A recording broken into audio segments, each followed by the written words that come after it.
Welcome to another episode of the Piano Pod, everyone. This season, we are exploring creativity and connection, highlighting artists who are reshaping what it means to create, perform, and imagine the future of classical music. We are so fortunate to have Asiya Korepanova, an exceptional pianist, composer, visual artist, and poet whose work defies boundaries and expands what classical music can be. Born in Russia into a deeply musical family, Asiya began performing and composing at a young age and has since built a career defined by fearless long form projects, interdisciplinary creation, and bold curatorial vision. As a pianist, she is known for undertaking monumental cycles, including the complete solo piano works of Rachmaninoff during the composer's 150th anniversary year, Liszt's all 24 Etudes, and Bach's Well-Tempered Clavier. Her artistry extends beyond performance into transcription, composition, poetry, and visual art, often woven together in immersive multimedia projects. In addition to her work on stage and online, Asiya is deeply committed to education and access. Through her nonprofit organization, Music for Minds, and her leadership of Festival Flatiron, she brings classical music into schools and communities while championing meaningful inclusive programming. Before we dive in, thank you to our listeners, viewers for tuning in today and supporting the Piano Pod. Your engagement, whether through listening, watching, sharing episodes, or leaving a review, helps sustain this growing community of artists and thinkers who are reimagining what classical music can be today. Here is the Piano Pod with pianist, composer, visual artist, and poet, Asiya Korepanova. Please enjoy the show.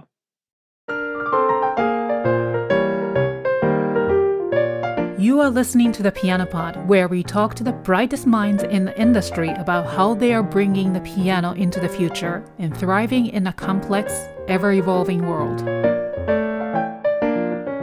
Asiya, thank you so much for being here today. Where are you actually joining from? Thank you so much, Yukimi. I'm in my home in Boston area. Oh, okay. It must be really cold. New York is freezing. It became cold in the recent couple of days. We just got our first snow. It looks like Christmas already. It's very beautiful. So I want to say at the first that you're truly an exceptional pianist and artist, and the depth, scale, oh my gosh, and then the fearlessness of your work are really rare, and it is a real privilege to have you at the Piano Pod. And our former guest, Eleanor Bindman, Oh, I spoke love so Eleanor. yeah, she's an incredible person, and she She is was incredible. our guest last season and spoke so highly about you and encouraged me to reach out. And so thank you for That's accepting very my sweet. Thank invitation. you so much. Yeah, and I saw watched your conversation with her. I think it was on a YouTube channel or something, and then it made me even more excited for today. So I have been spending some time with your solo performances on YouTube and transcriptions. Oh my gosh, on YouTube. The breadth of repertoire and level of production are remarkable. And of course, your work extends far beyond the piano into poetry, visual art, and composition. So all that leads beautifully into my first question, which is, what would you say is the core mission or driving passion behind all the work you do right now? I would say that I never thought of a mission as a label or as like what is the message of what I'm trying to do. I would say I would follow my vision. I always had ideas early on about musical ideas, about visual ideas, about language, about image in a broad sense of it. It also helped that I was one of the earliest projects in the realm of homeschooling. My mom homeschooled me until I was about 10. So my first grade class that I went was the fourth grade. And there were some underlying family circumstances. We were traveling quite a bit between different cities in in Russia, and so I was just learning as I was going, and I was also a very hyperactive child. So my poor mom was always with a suitcase of, paper and pencils and books and things and everything in between. And so as I was getting distracted and would become a little bit too active, she would know how to distract me with a new activity. So I started drawing very, very early. I was given access to a typewriter when I was about 3.5 to 4 years old. And there are some evidence of how my gibberish gradually started to form in some thoughtful expression. So I remember that period of my life with a lot of sweetness, because it was a little bit nomadic but very artistic at the same time. And I think I carried that sense into my adulthood because, today as a performing artist, we're on the road all the time. And of course, I have some colleagues and friends and family who, share their experiences or wondering, like, how can you be on the road? It's so daunting. I'm thriving on the road. I love to be on the road. And it's so strange. I can sleep in any position, in any moving object. I think I was prepared for that from early on. But I also learned to go for whatever comes to mind right away.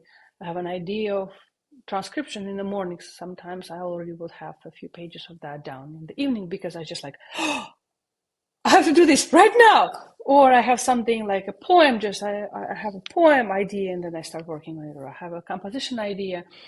And so this urge and immediacy to fulfill that urge, I think, is still very childlike in me, but it works for me quite well. Oh, yeah. Well, yes, meaning I'm not saying you're childish or anything, but all the work you do, it's just coming from you just now, it really makes sense. But I didn't realize your family was traveling a lot. Well, my parents, right before I was born, were postgraduate students in Moscow. They were studying in Moscow Conservatory and in Gnesin Academy. That's another big school in Moscow.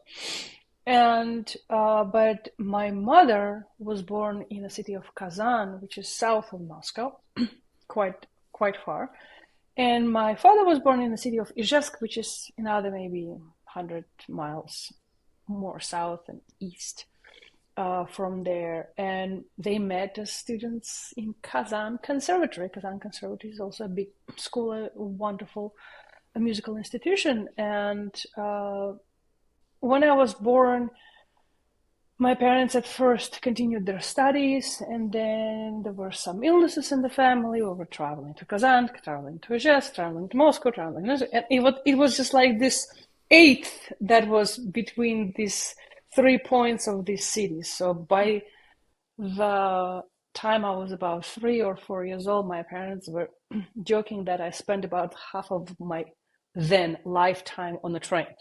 So it was just different circumstances, but also my mother, after she graduated, there was a period of time when she was teaching at the Gnesin Academy, and I was sitting at her lessons and drawing and observing her teaching students or performing or practicing. And the family legend says that I was about 3 years old when I started pushing her from the piano as she was practicing and saying that it's my time to practice. So even though neither of my parents were actively encouraging me to become a musician, because especially around the break of Soviet Union, it was very difficult times, and becoming professional musicians probably was not the wisest thing ever. Everybody says that. That's universal. Yeah. Wow. Then, so your mom is a pianist, and your Yes. father is. My father is a composer. Oh, wow. Okay. Yeah. Wow. Wonderful. Now, I'm going to go back to your childhood and training a little bit later on, but that's a really wonderful way to start, and now I understand.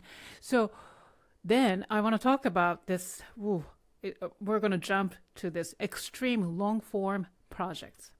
Wow, your career is filled with what many would consider impossible undertakings, like complete Rachmaninoff solo piano pieces, Liszt 24 Etudes, all of them, and a Bach complete Well-Tempered Clavier.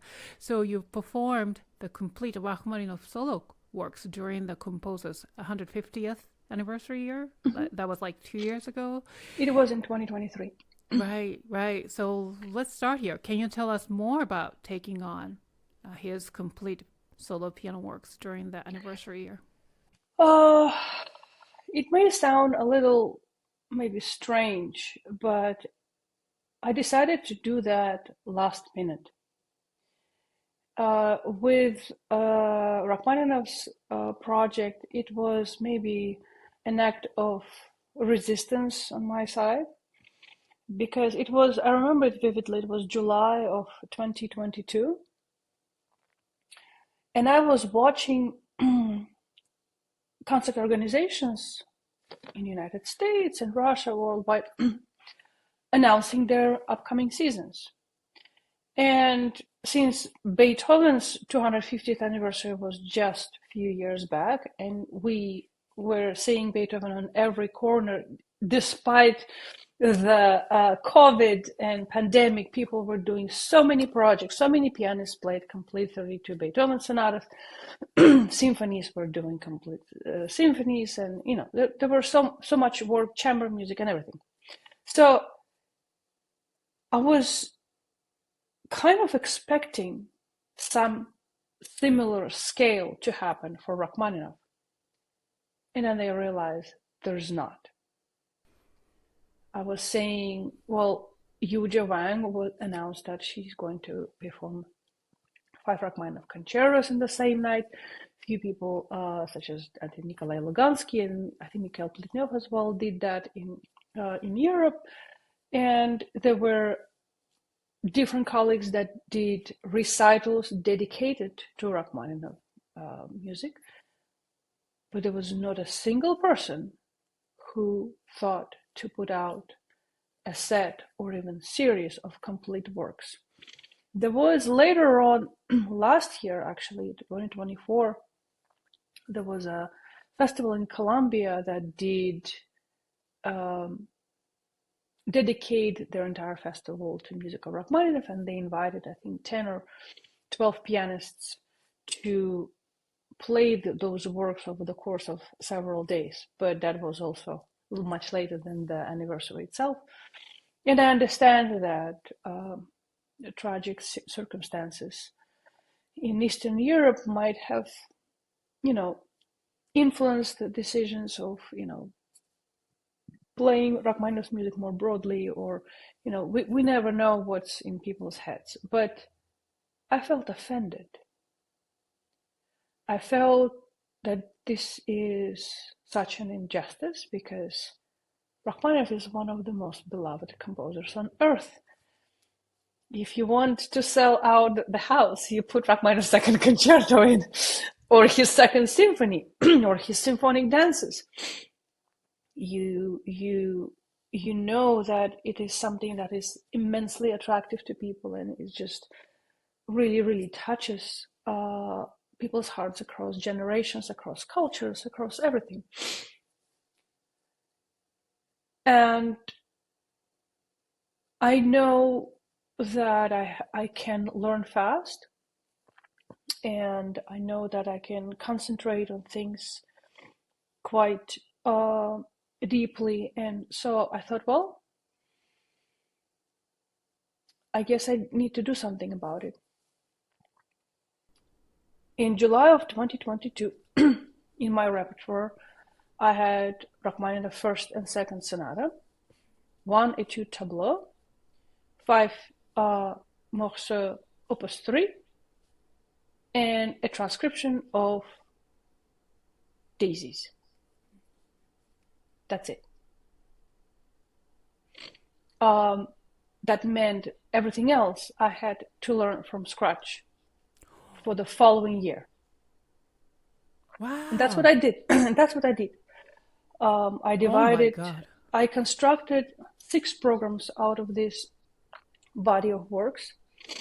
And I was playing one program every 2 months. January, March, May, July, September.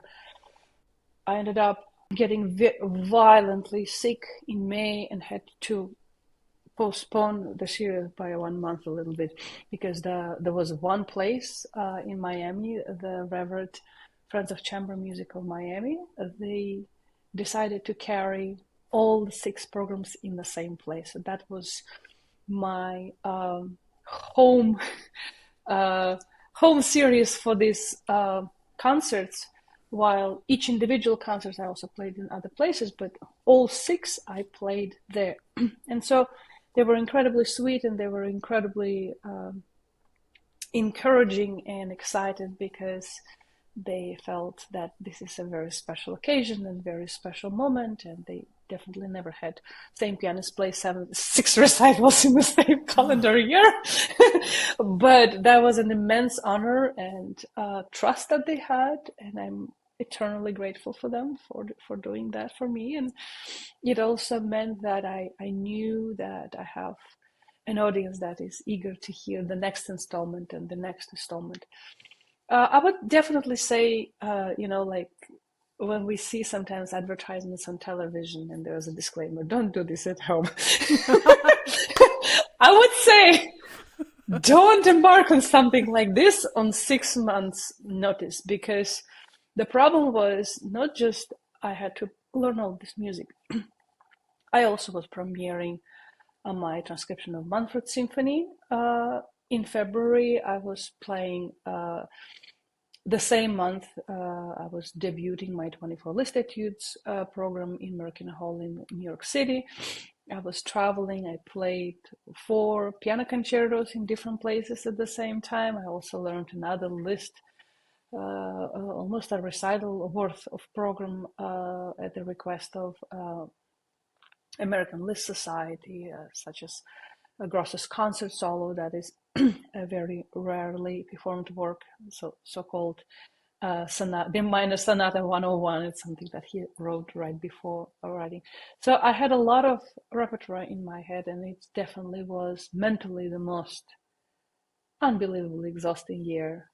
But it also tested my resilience and my faith in completing what I decided to do, and it brought 8 hours of music into my repertoire. Well, I had some of that, the 2 sonatas and little pieces, but like at least 6 and a little bit of that I learned then, and I continue playing this music, and it brings me so much joy.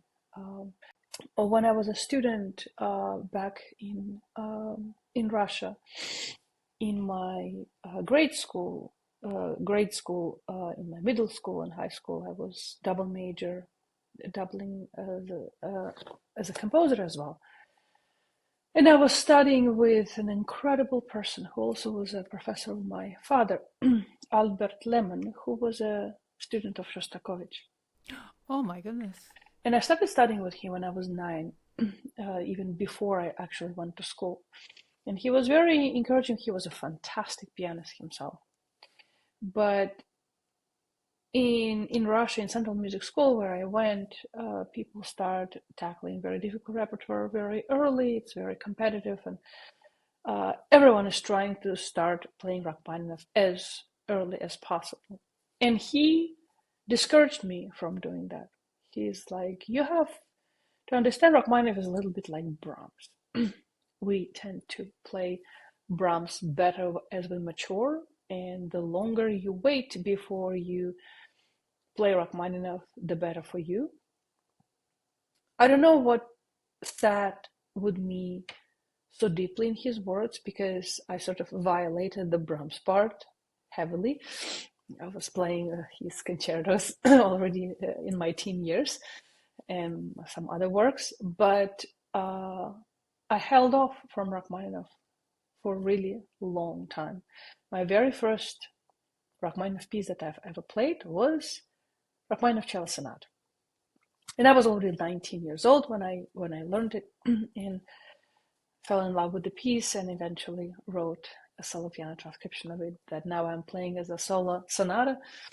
But then shortly after that, I added second concerto, and then Paganini Rhapsody, and then first concerto, and then later on third concerto, and I even was going to perform the fourth concerto, learned it, but there was a circumstance that the concert got canceled. So the fourth concerto is the one that is still waiting to be performed. But I was playing the concertos, but not the solo repertoire. And then I came to United States and became a pupil of Santiago Rodriguez, a fantastic Cuban-American pianist who is a god in Rachmaninoff. His recordings of Rachmaninoff just are unbelievable. And I started listening to some of his CDs and got completely obsessed with the first sonata and learned it and started playing it. And later on, decided to learn the second one when I discovered the original version of it, because in Russia almost exclusively people play the second version, which I never really loved. It felt kind of like, I know tomatoes are going to fly into my head as I say, it felt a little bit potpourri-ish. It's like it felt like almost like pop music comparing to some of Rachmaninoff works. And then when I discovered the original version, I realized why, because all of the gloomy and philosophical moments he decided to take out and make more condensed. He cut out 6 minutes of music. He made a much more condensed, more flashy version. And so I was like, oh, and learned the original version, and now I'm playing happily the original version. But it was a long process into Rachmaninoff. I loved his orchestral music my entire life. I listened to his symphonies obsessively for so many years, but I really got to play and learn the preludes and the Études tableau and Maman musical and all these other things, and discovered all of the baby pieces he wrote when he was 14, 15, 16 that I almost never played, thanks to this project. So rounding up for that, it's been a great pleasure and fulfillment in my life to do that. And it might seem extreme, but extremity of it was never the point. And it's not because I wanted to, let's do something unusual. I just wanted to do this because it is a due diligence of a pianist to say thank you for Rachmaninoff, for his crazy life and incredible music that he brought to our lives. Absolutely, yeah. And following a little bit more your question about the extreme projects in general, if we look to times before recordings became a norm, if we look at times of Busoni, Joseph Hoffman, and people like that, having a big repertoire was not something unusual. I would say that also in Russia, teachers who are more rigorous, they tend to assign complete cycles to students early on. It's not unusual to say, you're going to learn all of the inventions, and then you're going to learn on the symphonias. When I was assigned preludes and fugues in school, I was not assigned one, I was assigned 4 or 5 at a time. And Mikhail Plitnov was graduating Moscow Conservatory, offering any of the preludes and fugues of Well-Tempered Clavier at the discretion of the jury panel. People just don't talk about these things. Joseph Hoffman, in the beginning of 20th century, famously played this season in St. Petersburg of 13 recitals. About every 3 weeks, he was playing a recital where not a single piece was repeated. And he practically played all of the standard repertoire, like all Chopin sonatas, or half of the Beethoven sonatas, Mozart, romantic pieces, transcriptions, like everything under the sun. It was partially why, when we listen to these old masters, I think that they sound as if the wisdom is coming through their fingers, because they're going through so much material, absorbing so much of the language of the composer. Because, let's say, I didn't play a lot of Rachmaninoff in my life. For me, the most difficult part was to quickly figure out the very fine particulars about his language, because he's not, he can be somewhat similar to Scriabin. They were living together at some point and composing side by side, and Scriabin is as dense sometimes in terms of his texture, but it's not the same. He's not Medtner either. He's not, it's a very, very particular idiom. And the more of the same composer you play through, the more ideas you have. Oh, this is exactly that motive that he used in that work, in symphony, in concerto, in quartet, whatever. I mean, in terms of Rachmaninoff, quartet would be a little bit of approximation, but you know what I mean. So I think when recordings became a thing, the people's repertoires in general narrowed on average. On average, I'm saying, because of course we have Marc-André Hamelin, we have Stephen Howe, we have all these people who do massive projects as well. But we look at Marta Argerich. He's one of the most phenomenal pianists on earth. But if you count how many concertos has she played in her life, and how many solo works she played, it's not going to be a lot. Right. Absolutely. What she plays better than anyone in the in the world. But she found her repertoire that speaks to her, and she can play that, let's say, in her sleep.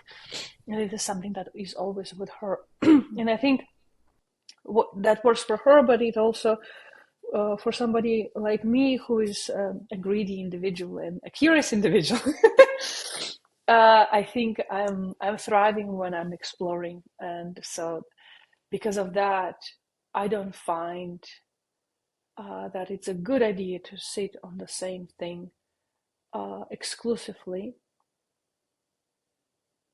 without adding something else. And that doesn't mean that I do not play same things many, many, many times. And I enjoy when I have an opportunity to play same program 10 times. That's a joy, because you grow immensely through that process. But an ability to add unusual works and rarely played works to your repertoire, I think, just makes you a better musician, a better pianist, challenges you, and makes you wonder how composers were able to find new ideas out of the same stem of the same language.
also do a composition, and maybe we can talk about that. Let's start with transcriptions, because I've been listening to your transcriptions, all week long, and then this morning I listened to it twice, actually. It was on loop.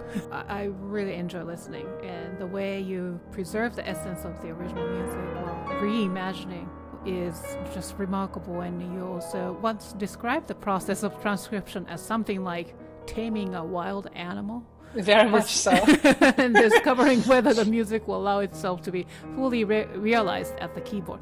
Can you talk about what draws you to transcription as a creative act? It is a complete selfish act. It's like, I want this candy. You go through a shiny mall and you see a store of, I don't know, Venchi Italian chocolate. Like, I want all of that to myself. So it always comes from an obsession with something that you like so much, you just want to play it yourself. One of the first ideas for transcription was Rachmaninoff Cello Sonata, but I did not even attempt that because I felt too much respect for Rachmaninoff. And it was actually my professor, Santiago Rodriguez, with whom I spoke about this. I said, I have this idea. And he's like, what are you waiting for? Go for it. I'm like, really? And he's like, yeah. So I went and home that night I started sketching things. But the very first transcription that I wrote was of Gabriel Fauré's Elegy. Oh, the cello. That transcription is amazing. I It's played. so emotional. Thank Oh you. my I God. played that for a while with cellos, and I'm like, I just want to play it myself, okay? I have to be honest. My cellist friends approve largely, and they said, "Oh, this actually works. We didn't think it would." But different people told me that they enjoyed hearing that, and that meant so much because even having, let's say, debates about clarinetists saying like, oh, Brahms sonatas do not sound very well on violas. And violists go like, we're much better in Brahms sonatas than clarinetists. So there is always this, jealousy about repertoire. But transcriptions have different kinds. There are literal transcriptions. There are transcriptions that, one example of a literal transcription would be, let's say, Liszt's Beethoven symphonies. Like, you do invent some textures, but that just only to convey what's there in the music. There are works like Tannhäuser Oratorio by Liszt also that is fairly close to the original. He tweaked certain things, but it's very faithful.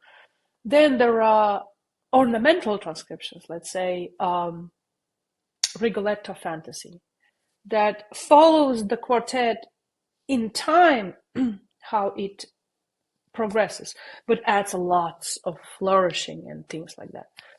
And there's also complete paraphrasing when things blend with each other, and the concert fantasies are like that, and things like that. I find myself most comfortable in real between literal transcription and a bit of embellishment. Rachmaninoff Cello Sonata, I have not added a single note that is not Rachmaninoff's, other than changing the registers and to accommodate certain things in figurations. Let's say na na na na, I would go na na na na sometimes with the same harmony, right? So it all with exact respect to what Rachmaninoff was doing. Cello line is sometimes put 1 or 2 octaves higher, or sometimes is doubled in octaves, but it is all very clear.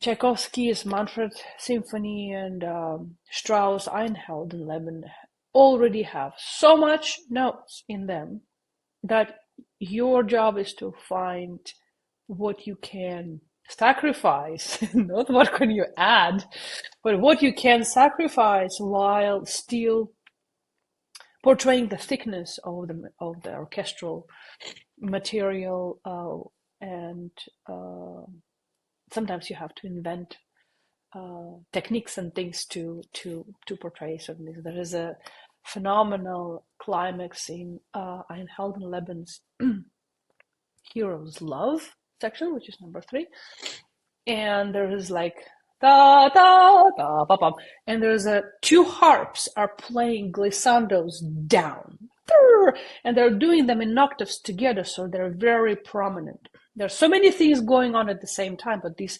cascades of glissandos are very, very, very loud. And like, what do? They are glissandos on harmonically black keys. Good luck doing glissando on fortissimo on black keys. You're gonna lose some of your knuckles and some of your skin and like maybe some of your bones in there. So I was just experimenting and just it took me maybe a good week. It's one of those moments that give me a reason to talk about taming a wild animal. The animal goes like, meow. No, I'm not gonna give you myself. So I invented a fist glissando where you go and do the glissando by this part of your clenched fist. It is it's around. The pinky side, yeah. It's right? Not even pinky. It's this it's meat. Meat. Okay. Meat of your, because when you clench it, if you just do this, it's flat. But if you do this, the muscle rounds up and becomes thick and rounded, and you can glide through that, and you don't break a skin at all, and you can be very, very loud at the same time. It really works. Wow. So once I figured it out, I was like, yes. Yeah, and so and the third type of the second type of the embellished transcription, I have done a bit. My Frank's La Mariage des Roses is one of them. The original song is very transparent, mostly with block chords, and it's not much going on. And I kind of reimagined a thicker texture in a style of Frank, and made it in a more prominent piece than it was originally. But yeah, I have yet to go into a mode of complete paraphrasing. I have not done quite that so far, but maybe in the future. And I also love the Bach Christmas Oratorio, transcription arrangement. And then also you've done West Side Story, Maria from. Mm-hmm. That's beautiful too. Yeah. Thank you. Yeah. Another opening choir of Christmas Oratorio is coming out this Christmas, and the score and the video of it will be available on Christmas Day. Great. And then so most of your arrangements and transcriptions are available as a score, right? About half. I'm working on that. Mm-hmm. Yeah. It takes a long time. But where can we go and purchase your transcription? On my website, there is a tab shop that leads to my Etsy store, where I sell all of my scores and also some other merchandise, such as prints of some artwork. And I also have a hobby piano stickers that I'm making. Work very well for encouraging younger students. Yeah, so that's Asiya. So that's Asiya Korepanova.com. Or you can also access the same site with just Asiya.us. Oh, Asiya.us. Oh, perfect. Mm-hmm. Wonderful. I will make sure to list those links in the show notes.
talk about your original works.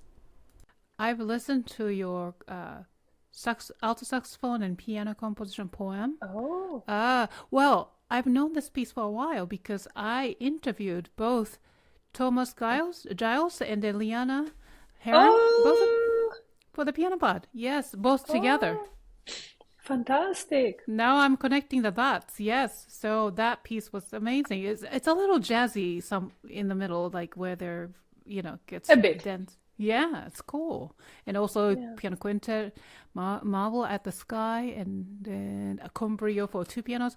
So you are composing your own original pieces.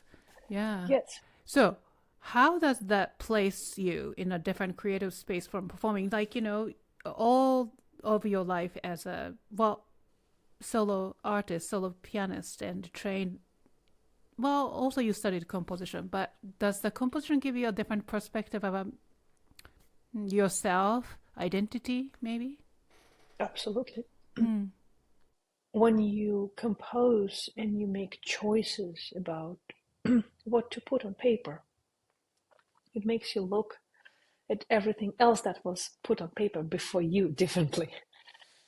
It also makes you note structural elements, and that aids in comprehension of the structure and in memorization and in forming your interpretation. My composition teacher tasked me to write 3 or 4 voice fugues when I was 9 and 10 years old, and sonatinas, and then eventually sonata forms when I was about 10, 11. So you do it as an exercise, but also you're not trying to do that in Bach style, whatever. You're trying to use an existing form and adapt your own language to it. But it also, in order to be able to do that, you have to study what it means to use that form. What exactly is the form of the fugue? What is its subject and counter subject? What is the episode? What is the stretto? What is the inversion? What kinds of inversions they are? What kinds of retrograded inversion, and all these things. And you use these tools. What is it to have the counter subject that remains the same throughout the fugue, or that does not? What it takes to write a fugue with more than one subject. And I have written a fugue with 3 subjects for clarinet and piano, which is a final movement of my triptych for clarinet and piano.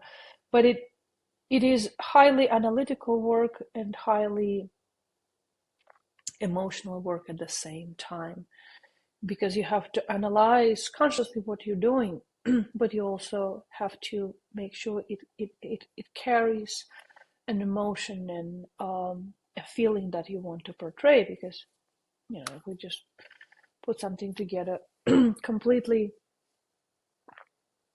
brainy, it's not gonna sound very well. The reason why Berg's late Berg's like his violin concerto is so beautiful. It's a serial technique, but you never think about that it is a serial technique because it's so overwhelmingly beautiful. It carries deep emotion while having the structure that they were experimenting with at the time. So I always encourage my students to try their best to compose something. If they're working on polyphonic music, try your best to at least write a canon and see how far you can go. Try to deeply understand how the structure is made. Try to write a sonatina and come up with first theme and an episode and the second theme and then closing theme and some kind of development, at least to feel what it takes to develop the material that you have. What is it? A development of thematic material, how all these motifs that composer takes from his existing themes, he inverts and creates something new and creates new elements. write cadences to your Baroque, your classical concertos. Even if you end up not playing them, if you're playing Beethoven concertos or Mozart concertos, I think it's a must to try and write your own and see how can you develop the material that you know so well already in your own way. So then, these days as a pianist, we talked about how this recording, the innovation of a recording, just deprived of pianists of opportunities to learn expansive work, like, for example, the entire thing of Rachmaninoff, for example, you mentioned, and so on. So then when you mention about composition, and I feel like the performing artists, like when you study in college, of course, we learn, basic theory, even advanced, then also, counterpoint and so on. But you actually have this extensive training of composition and learning about counterpoints. Is that because your parents were musicians that you knew exactly what to learn, or is it a very common thing back in Russia? Back in Russia, there are music schools for kids, 1st to 7th grade. It's kind of evening school. That is throughout the country something that you can subscribe to. But there's also so-called specialized music schools that combine musical and regular subjects from the 1st grade through 11th. So it's a whole run. It's the same school from elementary through middle to high. This is one of the schools that I went to. But in Russia, if you go to a musical school, you get an instrument, choir, and theory right away. The course of music theory starts in the 1st grade and finishes at the 4th grade. At 10 years old, anyone who was born in Russia passes the whole course of music theory. So for us, it is, because of that, it is introduced like a language, so to speak. So because of that, for me, music theory is elementary, and it's called elementary music theory. For me, it is elementary because it was introduced so long time ago. It became a second nature. I didn't think about it when I came to the United States, and I realized that people who already play advanced pieces on their instruments start learning music theory in college, and they do not know what seventh chord is, or do not know what a Neapolitan sixth is, and things like that. It felt a little bit counterintuitive. That said, way before conservatories, when composers that we know now as great composers, Tchaikovsky, Balakirev, Borodin in Russia, but Bach, and Bach studied with his brother, right? And Beethoven was beaten up by his father, but he also started taking lessons with his teacher nephew when he was, 9, 10, 11. At that time, I don't think anything was given to anyone in simplified way. So information was given at once, so you already had a bar to which you were to aspire. And so when I went to study with Professor Lehmann, who, studied with Shostakovich, and Shostakovich would not necessarily be very easy on him either. He instantly presented me like, I don't care how old you are, this is what you're supposed to know how to do. And so he would just give me tasks that he felt I was able to accomplish, but he also was not necessarily giving me much discount on any of that. Things are gradually changing. A lot of people like to complain that I would never need math in my life. Why would I have to study? I will never need physics in my life. Why would I need this? Why would, I will never need harmony for part harmony in my life. Why would I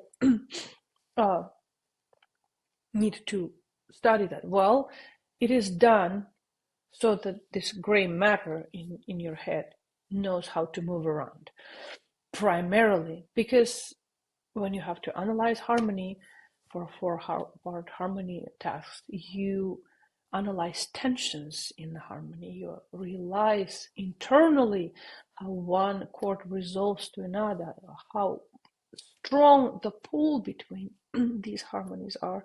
And it aids immensely in how you then construct a phrase in your interpretation. People don't think directly in these matters, unfortunately, but it is true. In our school, the ear training class goes from the first grade through the 11th grade. Every year, 2 times a week. You come, you listen to dictations, you answer chord progressions, you sing. You sing by yourself, you sing with a partner, you sing as a group. And it also, when you sing, you also learn how to build the phrase in your singing. You know how to create a sense of progress in your playing, which is incredibly important. So I would say there is a system in Russia that is sometimes can be a bit too traditional, because at times when you want to venture, especially in terms of interpretation, to your own ideas, those ideas may not be very much appreciated, because the belief is, in order to invent something new, you need to really know all of the fundamentals.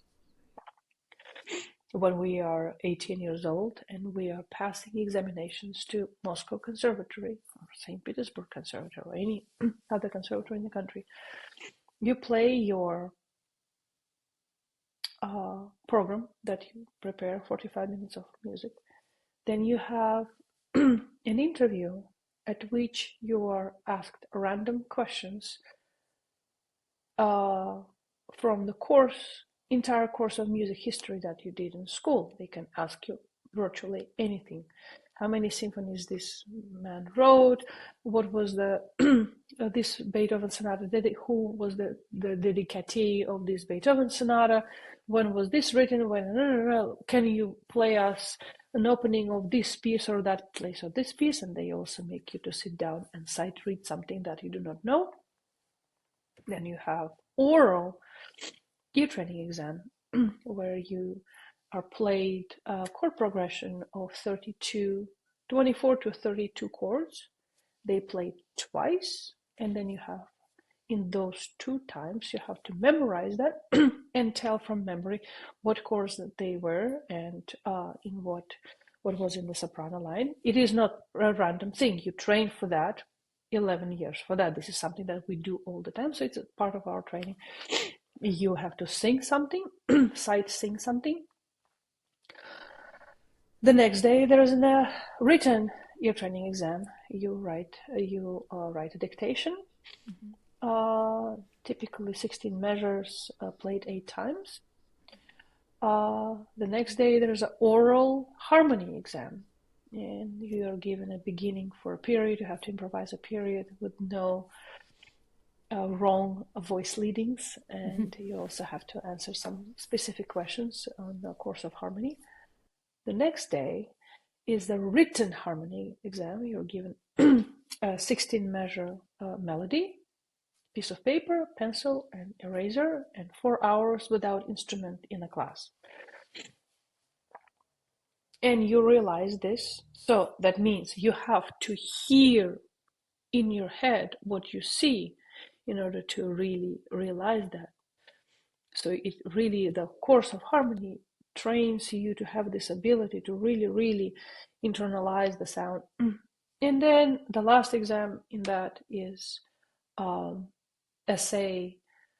They give you random 3 topics from the course of the history of literature, typically Russian literature, and you write essay about, history of this character in this novel, or broad ideas of Dostoevsky, let's say, or that and this and that. And nobody knows what these topics are going to be. So you presume that you're well read and you have read all of these novels. So from memory, you can reconstruct an idea and stuff like that. So 7 exams. The the education is free, but it is highly competitive because if you get lower grades in any of these exams after your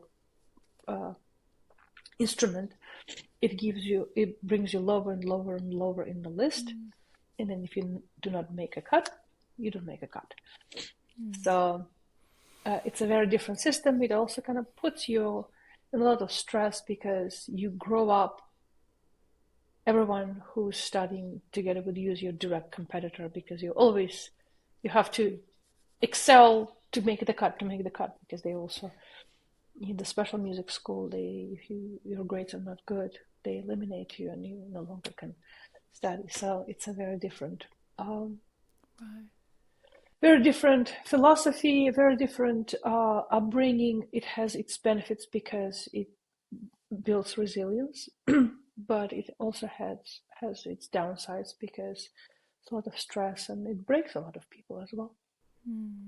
Yeah. But you made it, and all the training you received, as tough as they were, but it becomes who you are as a artist, and you can also contribute to this American society now. And then you moved to the United States, and you from Russia to Miami.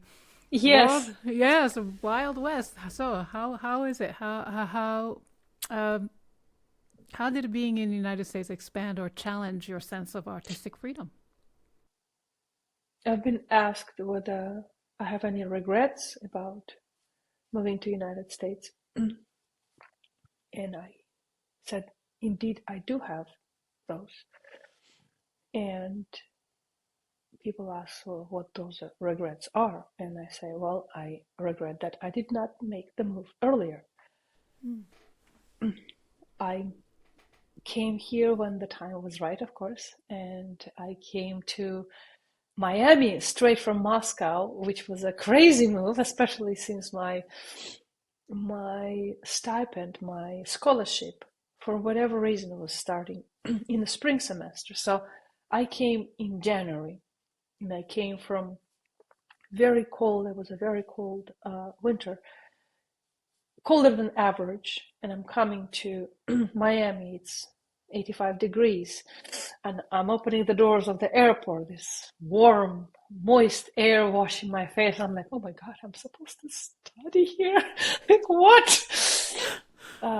But coming to Professor Rodriguez's class was one of the best decisions of my life.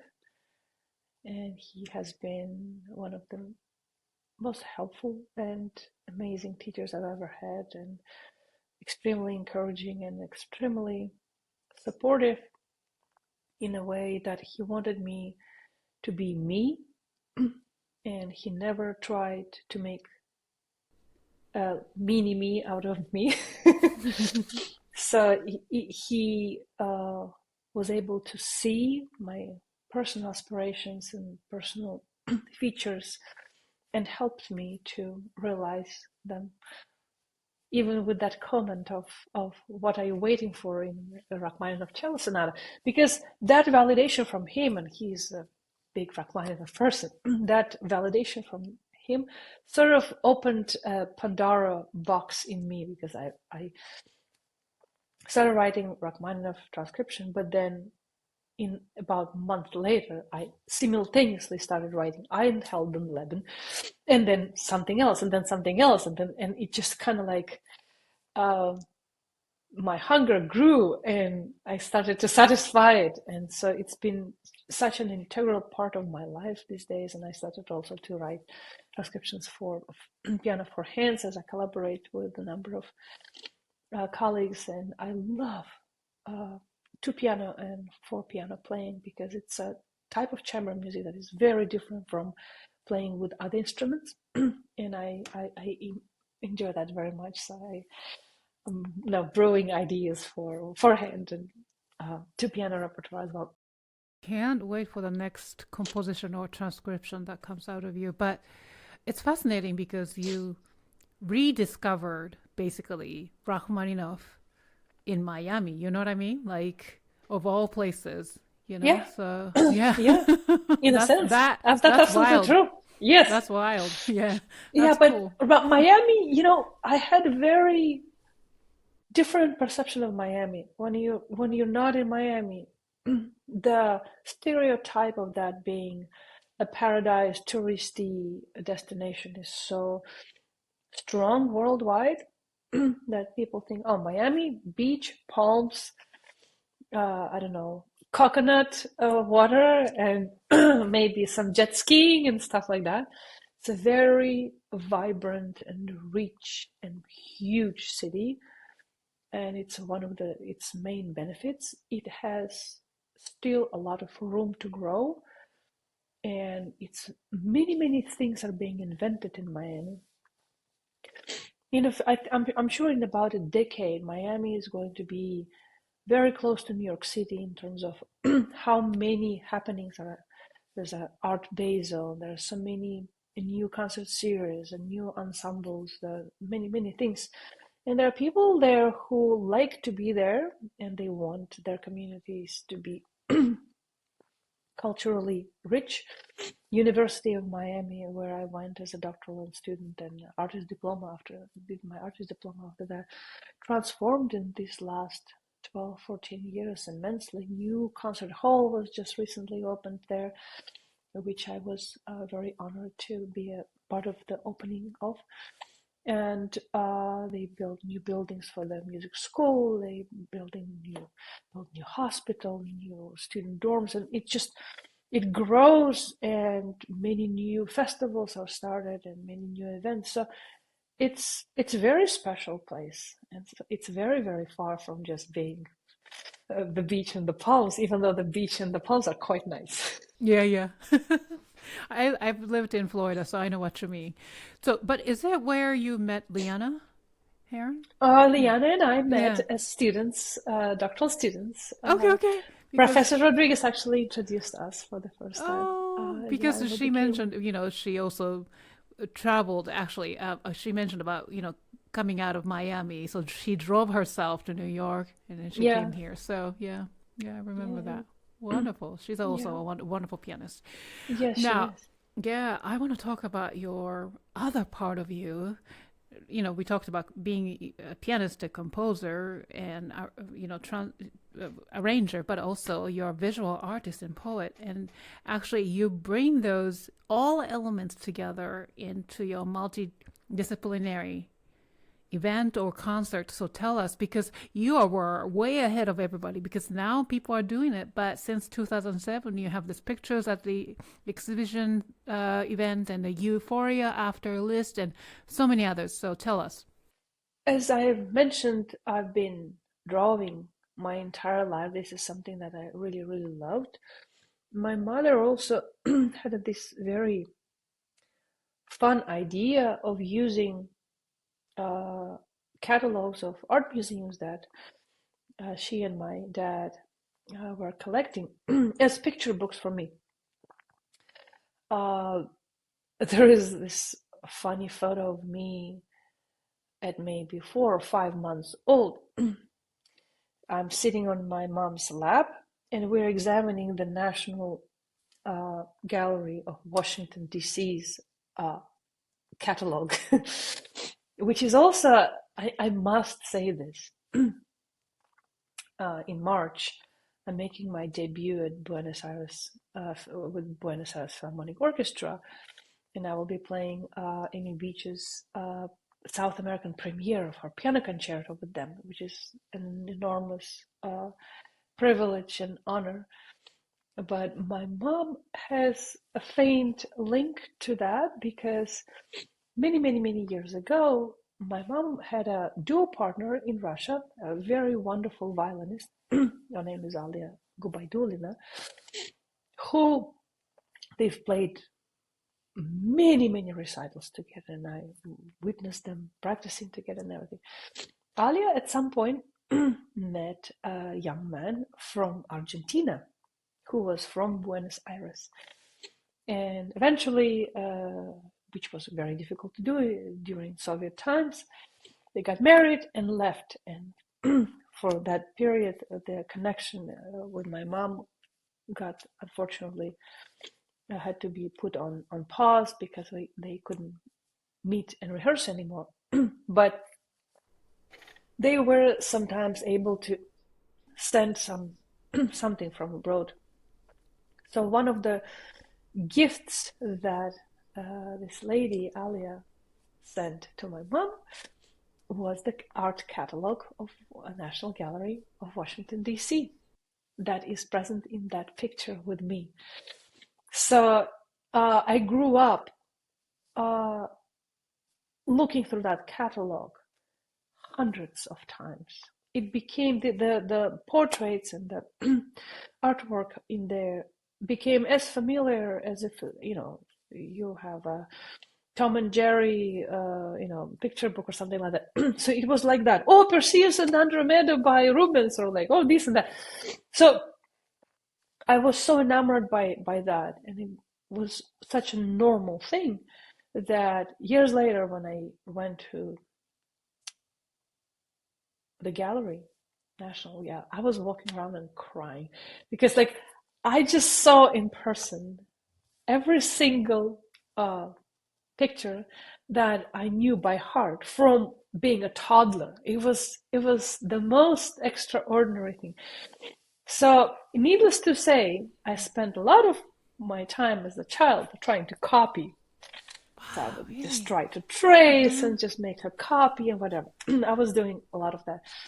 And I enjoyed drawing also in a style close to beginning of 20th century ink artists such as Aubrey Birdsley and and something like that. So it was a combination for me of different styles that I enjoyed doing. And that was fine. I was doing that. I was writing some poetry as well, all in their own timelines and their own realms, in a sense. One day, in my late teens, it was actually my mom's idea and wondering. She's like, "Have you ever thought of drawing something about the music you're playing, or writing something?"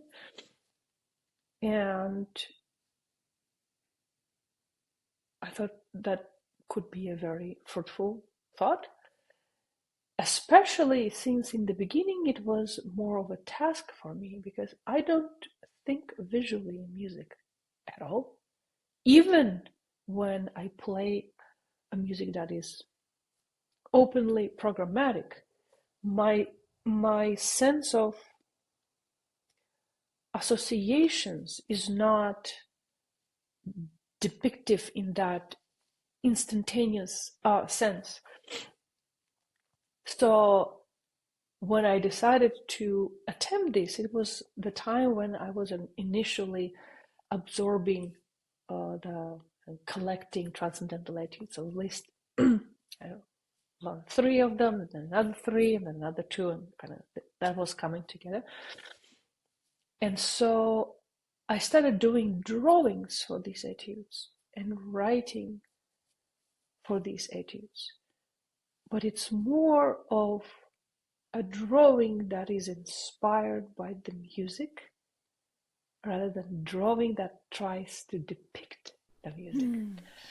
It's sort of a commentary on the music, but not an illustration. I don't illustrate, and I also don't describe in my poetry what is happening in the music. It's rather than what I hear puts me in a particular state. What do I think about that? So I like the process because it also kind of puts you as a thinker in music in a completely different state because you are reflecting not as a performer, not as a listener, but as a thinker, or like what it is that it draws me to in my thought. So I did that, and then I did drawings for Bach Well-Tempered Clavier, book 1, and then I did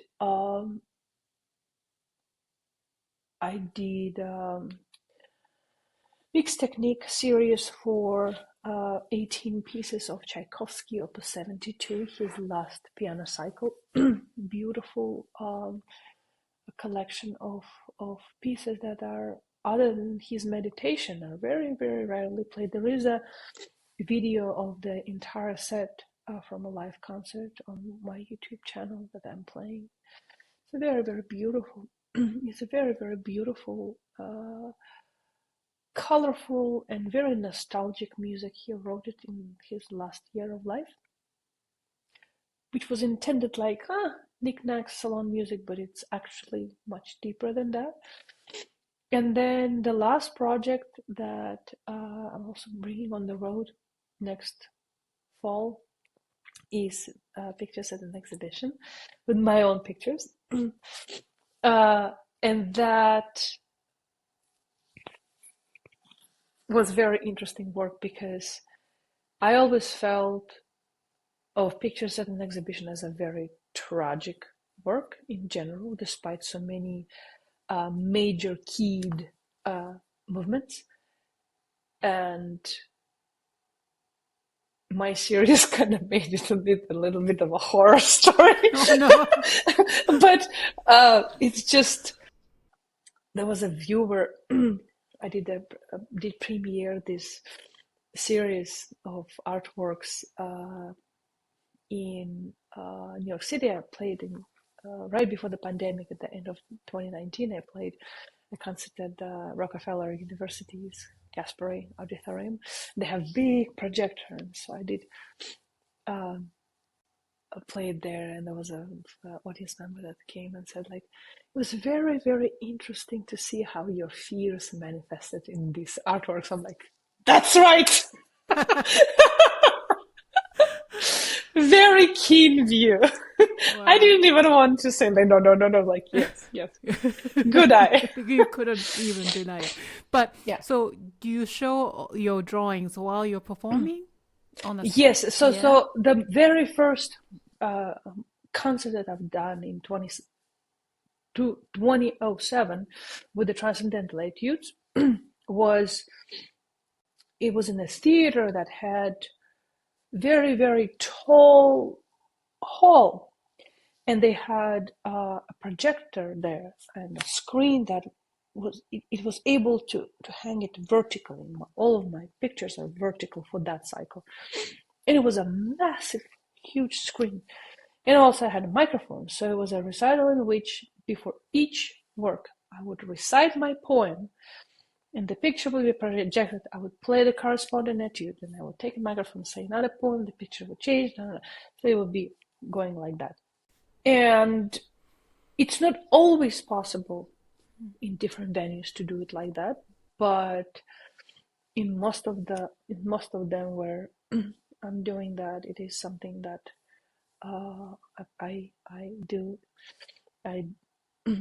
found through lots of tries and errors a method that works for changing the slides in the right time. I outsourced it to different people, but sometimes somebody was listening and kind of got absorbed and forgot to change the slide and things like that. And it's easier when you play cyclical work such as Liszt etudes, because the etude clearly ends, and you can also bow and what have you.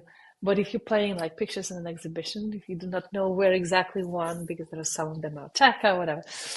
So I use the same Bluetooth pedal that I use for my iPad, except that Bluetooth pedal is linked to a PowerPoint in my computer. The computer is hidden on stage, and I'm just pressing the Bluetooth pedal to change the slides, and that works very well.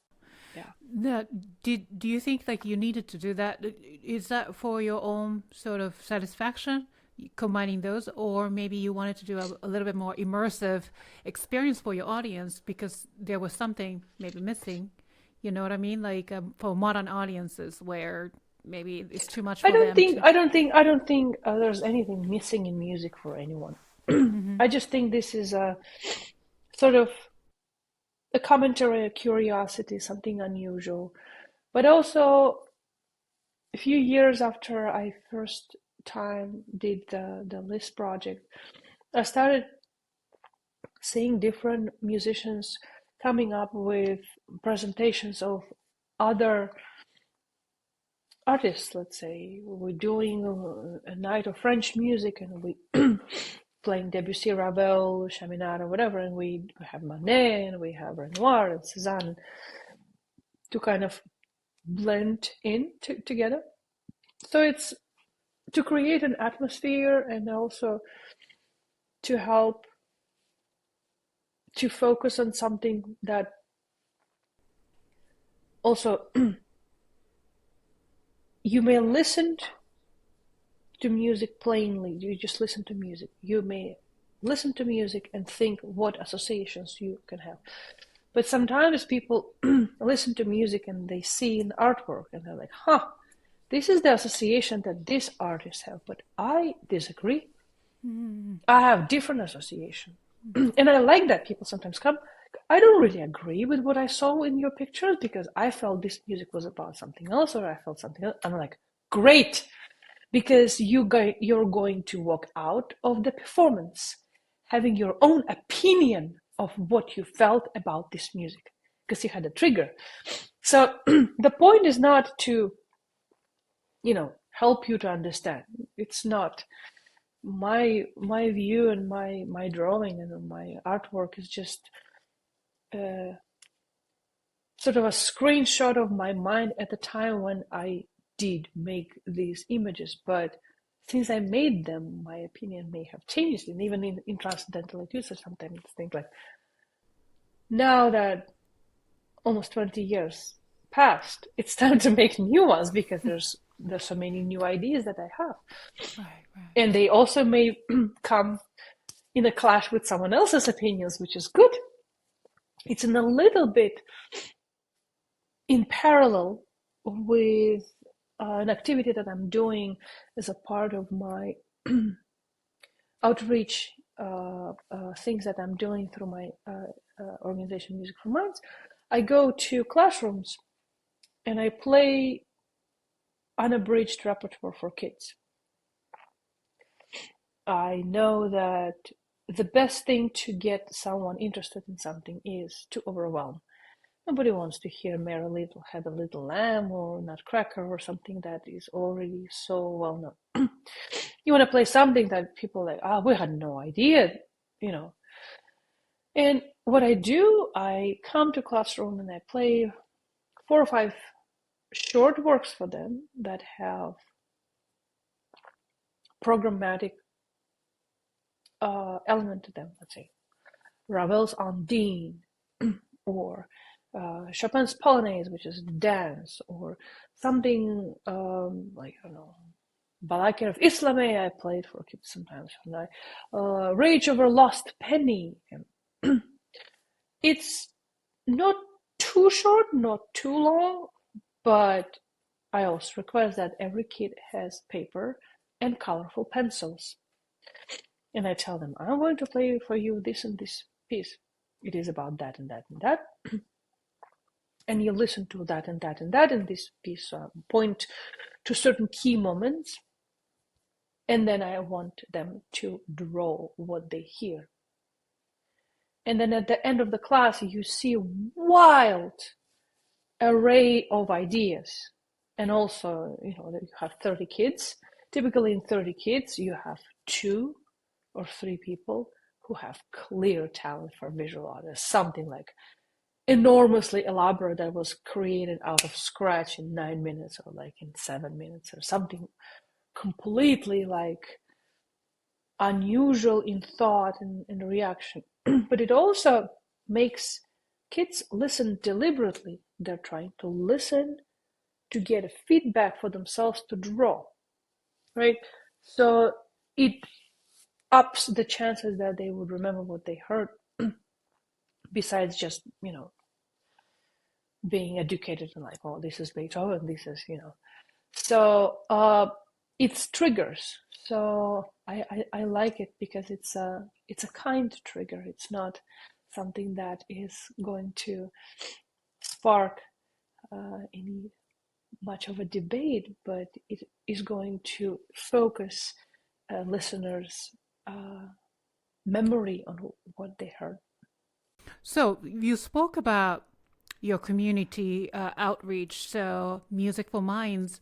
Tell us a little bit more. You mentioned about, okay, you bring all these pieces. You said short pieces, but they're extremely difficult. Islame is very difficult, for FYI. Anyway, so you perform these pieces for these children. Is that what you do, or is there any other elements to your organization? The organization initially was formed after I had first of these kind of experiences. Back in 2012, I became gold medalist at Nina Weidman piano competition in Shreveport, Louisiana. And then competition music director Lester Central Wilson, who unfortunately passed away last year, but she was an incredible human being, trained as a pianist and a singer. She had a big operatic and concert vocal career. And she also was a very good pianist. And she arranged for this competition to not just have monetary prize, but to have a lineup of concerts for the winner. And she would travel with the winner to all of these concerts to support, to present them, and to teach them certain things about concert life in the meantime. One of the first concerts that I did was a solo recital in Jackson, Mississippi.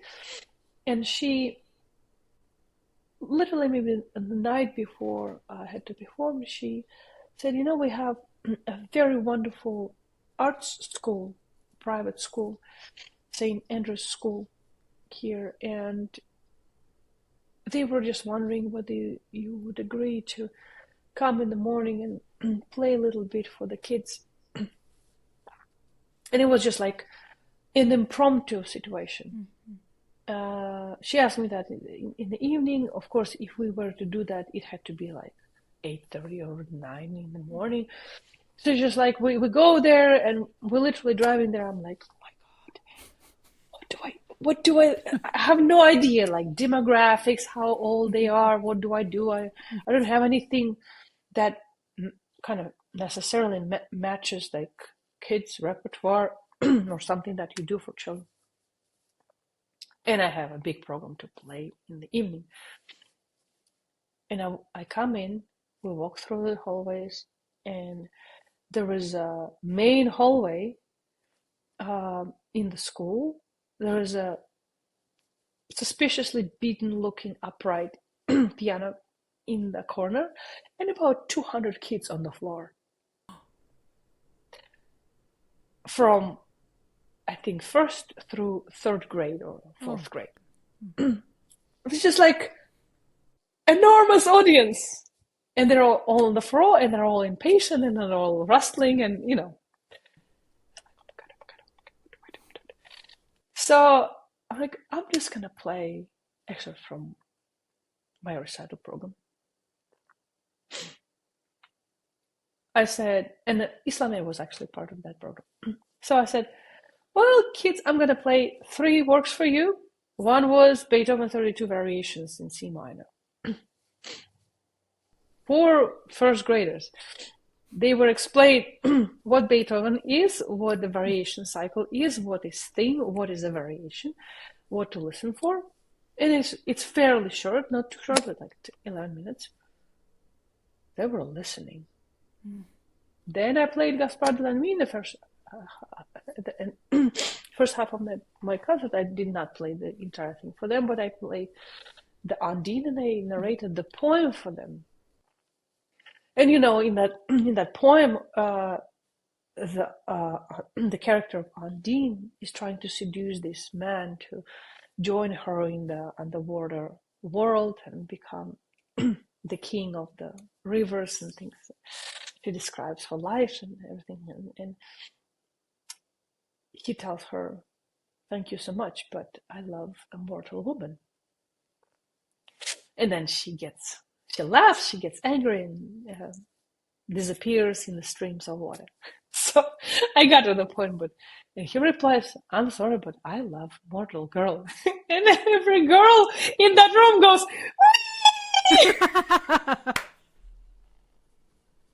Needless to say, I have been playing Undine almost at every outreach event ever since. And a variation of that reaction is almost always present. They love that. So then I tell like you need to listen to that moment. There would be a pause, and there would be this one line, and then there would be there would be this cascade, and they really link to that. They want to hear when this rejection happens. they're so enthralled to find out. And then I played at the end of Islamé, and during Islamé, the audience was, I mean, not completely silent, but they were quiet. And then after the performance, I had a line of, I don't know, 40 kids with questions like, oh, we didn't know the piano can sound like that. We didn't know. Oh, my parents wanted me to take lessons. I didn't know this could be. Oh, I want to take more piano now. They were all, they were excited because there was a shock moment, right? They could not expect something like this. And then I realized, that's the way to do it.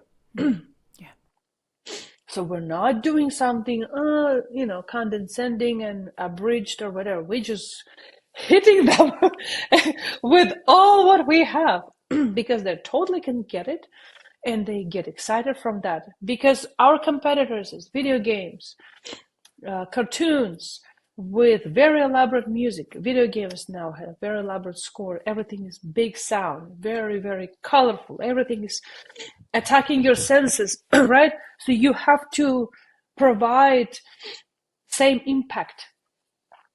And so a few months after that, I registered organization because I realized I cannot go to a school without having a credible name of a nonprofit organization, because most schools are very suspicious of individuals. Right. So you have to have something that has a history of doing that, and so one of those missions for my organization was education of this kind, but also an ability to create music series with unusual programming. I did 3 years of a festival with Academy in Baltimore. It was called Festival Baltimore. It was done before the pandemic, 2017 through 2019. The mission was crazy. It was a festival of complete cycles. Every concert was presenting a complete collection of works in a certain instrumentation.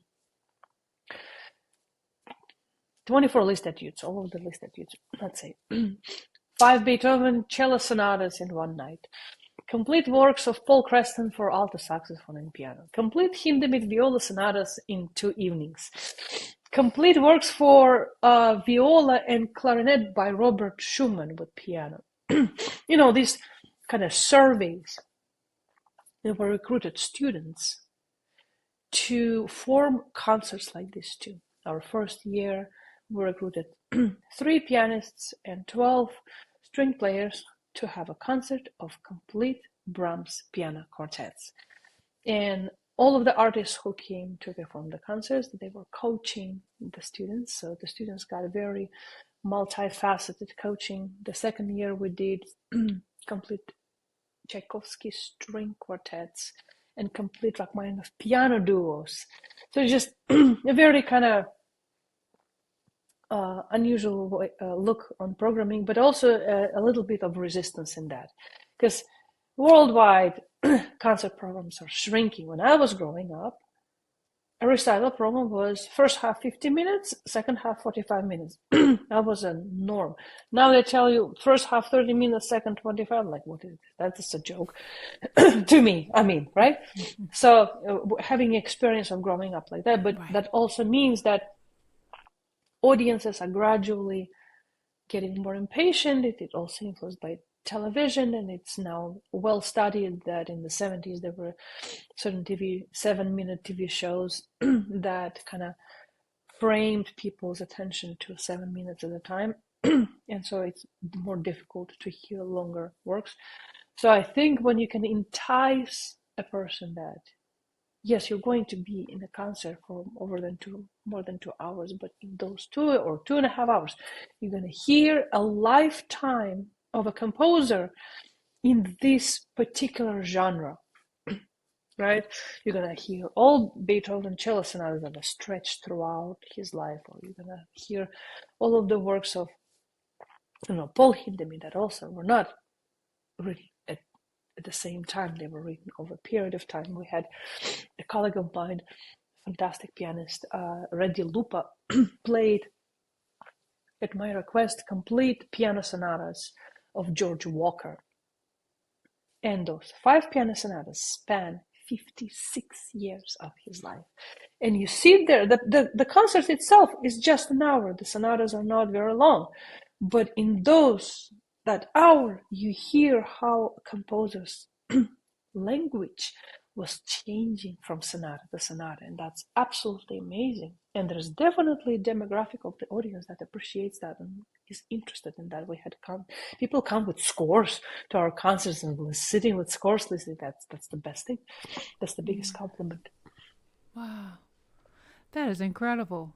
Then you also created this concert series, Festival Flatiron, and I meant to go last summer because you started last summer, right? Yes. This past, yeah, and then I saw the advertisement on Facebook or something. I think so, or maybe I'm part of this email thread or through Group Muse, and so. But you played the Chopin's concerto with a smaller ensemble. Yeah, it was our closing night. One of my mentors, Kevin Kenner, with whom I studied during my artist diploma at the University of Miami, he created, together with his colleagues, a new arrangement for piano and string quintet of both Chopin concertos. And he recorded, there's a fantastic recording of his. Everyone needs to listen to that. It's beautiful. And he was extremely kind to share with me these scores and let me perform them. So the closing night of our series was these 2 concertos, which we played in the order of completion because the second concerto was earlier. So we played second concerto in the first half and first concerto in the second half. And it was a beautiful experience because the string players can now play from iPad. They can play from full score. They do not need conductor. They can just follow you like in chamber music so closely. So it was a beautiful experience. So beautiful that this coming year I am cooking something along those lines. I can't quite yet say what that is, but it will be announced in the beginning of the year. So you'll be continuing this Flatiron? We are going to continue the series, yes. It's going to be having very, very interesting programs and some tributes to, there would be a concert tribute to Shostakovich with all of his duo sonatas, violin and the cello sonata and viola sonata. There will be some very, very beautiful music played, but also would be a festival finale that also feature some piano concertos with strings. Where exactly is the venue? Flatiron. So that's at Manhattan. I love Flatiron District. It's in that district. Yeah. And does it take place at a certain venue or because Group Muse is about bringing the concert to homes and almost like basically providing salon music. There is a fantastic. He's a pianist himself, an extremely talented pianist, but also he has made his career in finance and he is a philanthropist. His name is Jonathan DePerry. A few years back, he moved to Flatiron District and he looking for an apartment that the primary objective was not a place to live in, but a place to hold concerts in. So he bought a loft that has wonderful acoustics, sits up to about 80 people. He has an incredible piano, which we later discovered is a piano on which I did my Carnegie Hall debut at the Stern in 2017. He bought a Hamburg Steinway of the Stern Auditorium. It's a beautiful instrument, one of the finest instruments in recital space in Manhattan. And he holds about 30 concerts a year in his home. It is his passion. In some of them, he participates himself. We have a traditional 4-hand program that we play every year together. But also he likes to present music that otherwise one would not hear anywhere else. So he heard about my aspirations with Festival Baltimore, that it came to conclusion in that location. He's like, well, maybe you want to do something interesting in my space, and you're welcome to do that. So it is an honor to do it there, but it also allows me to again do interesting programming and do things that are really hard to find somewhere else.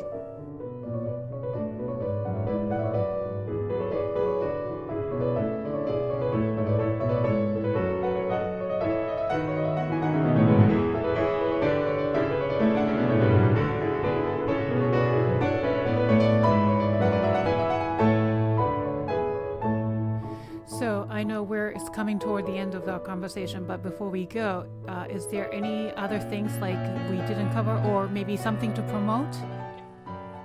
Well, I would say that there are many things that I look forward to in this coming year of 2026. I will be making my South American debut with Buenos Aires, and right after that, the following week, I'll go to Santiago and play with National Symphony of Chile. I will be playing Beethoven's Emperor Concerto. There are many beautiful collaborations that I'm looking forward to this year, but there will be some time spent in the recording studio as well. I will be in February recording my beautiful and beloved program of Liszt's complete Etudes. And also later in the year, I will embark on recording the Rachmaninoff. Oh my goodness. Wonderful. Wonderful. So for our listeners, please visit asiyakorepanova.com and connect with her through her social media accounts, Instagram at pianist_Asiya, and a YouTube at the entire name, Asiya Korepanova, to learn more about her projects, performances, and latest updates. Now, before I let you go, we have to do one more thing, the Piano Pod rapid fire questions, and then now we take this segment very seriously. You've shared your stories, expertise today, but these questions may reveal who you truly are. So let's do this. Okay. Okay. So please answer each question as shortest response as possible. No explanation is necessary. Level 1, question number 1. What is your comfort food? Oh, it's a good question. Roasted eggplant. Great. Oh, so good. How do you like your coffee in the morning? With a tiny bit of cream. Cats or dogs? I had cats a number of times. I had a dog once. I would say both. And at the same time, I would say I cannot afford having a pet with my schedule of traveling and with my husband's travel. He has also a career that has a travel. So about every maybe 6 to 8 weeks, we open Pet Finder. We browse through available pets in our area. We sigh, we close, and we move on. In about 2 months, the process repeats. So. I get it. Sunrise or sunset? Both. Summer or winter? I can't, because when I moved to Miami, I spent 5.5 years in Miami. In the beginning, I was like, oh my God, there's no seasons there. How can I be without my seasons? 5 years later, I'm like, who needs seasons? Like, I want this eternal Summer. summer. And then I moved up to Boston, Mm-hmm. and I was completely miserable first winter because I lost all of my tolerance. But we had snow yesterday, and a lot of people are complaining. I'm so happy when snow comes in. So I think it's 50-50. It's definitely. All right. Level 2. What skill have you always wanted to learn but haven't had a chance to? Playing a string instrument. Oh, yeah, that's a good one. Mm. What is your word or words to live by? I can have a feeling in my head, but I guess I don't typically manifest it in literary way. But I can describe it as have endless curiosity, and I love trying things, and it brings me a great joy to do things by my hands, whatever creative process there is. And I always try to do more because it's just it teaches, So I guess that could be a broad answer to your question. Any favorite venue you ever performed in, or dream venue maybe?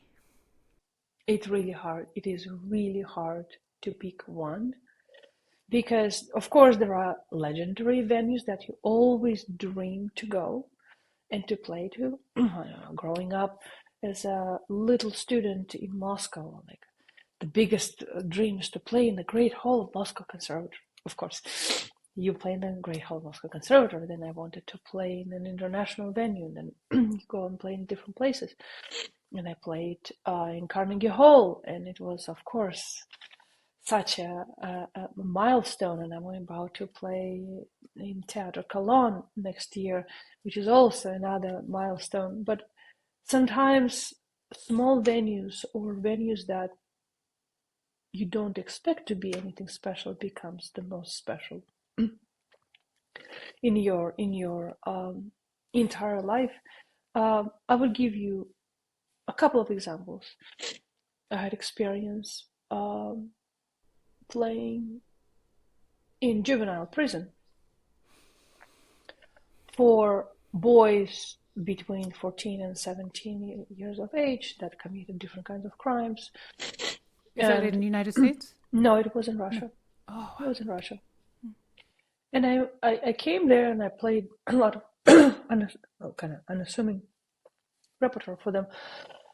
I played things that most of them probably have never heard before, and probably have not heard since.